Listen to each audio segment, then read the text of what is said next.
Hey everyone, welcome back to my channel. तो आज हमारे चैलेंज का डे 9 है और आज सुबह मैं जल्दी उठ गई थी और कल होली भी है तो बहुत सारे काम है मेरे घर में, तो मैं बहुत ज़्यादा आज नहीं पढ़ पाऊँगी, इसलिए आज मैं टू डू लिस्ट टारगेट छोटा ही रखूँगी।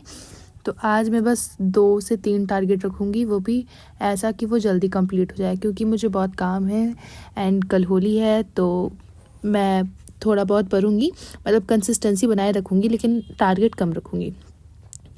तो आज मेरा टारगेट बस GAT में 2 लेक्चर देखना है, जो कि मैं एवरेज चैप्टर का देख रही हूँ, जो कि मेरा ईज़िली 1 से 1.5 घंटे में कंप्लीट हो जाता है।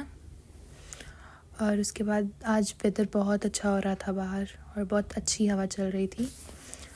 उसके बाद मैंने स्टार्ट किया हिस्ट्री में मैंने CUT अड्डा से, मतलब जो मेरे बुक में सेम टॉपिक है, जैसे आप यहाँ पे देख सकते हैं, तो वो सेम चीज़ यूट्यूब पे है। तो मैं ट्राई करती हूँ कि इसको पहले लेक्चर देख लूँ फिर मैं पढूँ, इससे मुझे बहुत हेल्प मिलती है, मतलब मुझे पढ़ने में इंटरेस्ट आता है, वरना नहीं तो हिस्ट्री बोरिंग जैसा ही लगता है। तो सेम टॉपिक यहाँ पे है और सेम टॉपिक वो यूट्यूब में लेक्चर में अवेलेबल है, तो मैं वहीं से पढ़ती हूँ, उससे मुझे समझ भी आता है और मुझे अच्छा से याद भी हो जाता है। तो इसलिए मैं वो दोनों करती हूँ, पहले लेक्चर देखती हूँ फिर मैं खुद से पढ़ती हूँ, ऐसे मुझे याद भी रहता है। और बेस्ट चीज़ ये है कि जो टॉपिक मैं पढ़ती हूँ वो मेरे बुक में और यूट्यूब में मुझे सेम मिल गया है, तो मुझे पढ़ने में मतलब ईज़िली मैं उसको कवर कर लेती हूँ। वरना अगर मैं ऐसे हिस्ट्री पढ़ने बैठ जाऊँ तो मुझे मतलब इंटरेस्ट नहीं आएगा, बहुत बोरिंग जैसा लगेगा। और हिस्ट्री में मैंने आज 3 पेज कवर किया है, जो कि सेम मैं यूट्यूब से पहले पढ़ लेती हूँ, उसके बाद मैं खुद से रीडिंग करती हूँ। इसके हिस्ट्री के सिविक्स के मैं ईयर एक पेज में लिख कर याद करूँगी, क्योंकि वो याद करना थोड़ा सा मुश्किल हो जाता है, इसलिए मैं उसको लिख कर याद करूँगी एक अलग पेज में। और बाकी टॉपिक मैं ऐसे ही डेली रीडिंग करती हूँ। आज मैंने 2 पेज पढ़ा तो उसको मैं कल नहीं परसों उसको रिवाइज़ करूँगी, ऐसे मुझे याद रहेगा, वरना मैं पीछे वाला भी भूल जाऊँगी। हिस्ट्री और पॉलिटिकल साइंस मेरा ठीक ठाक चल रहा है, तो कल मैं कोशिश करूँगी जियोग्राफी या इकोनॉमिक्स को स्टार्ट करने के लिए, क्योंकि हिस्ट्री। और अगर आपके पास ये बुक नहीं है तो आप मतलब ये CUT अड्डा से पढ़ सकते हैं, ये बेस्ट चैनल है। अगर आपके पास ये अवेलेबल नहीं है बुक तो आप इसका नोट्स बना लो, वो बेस्ट रहेगा, आपको अलग सी बुक खरीदने की ज़रूरत नहीं पड़ेगी।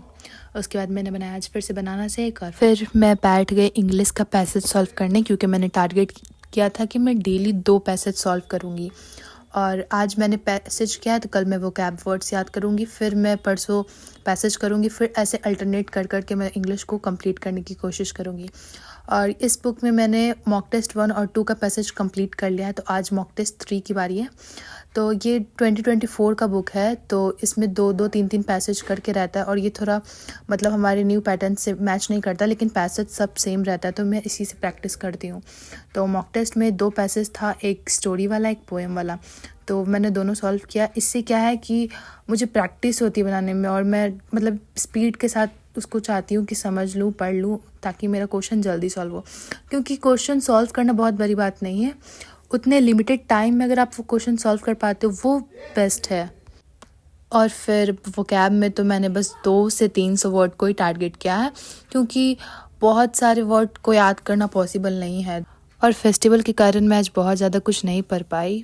बाकी मिलते हैं कल नेक्स्ट वीडियो में, तब तक के लिए बाय।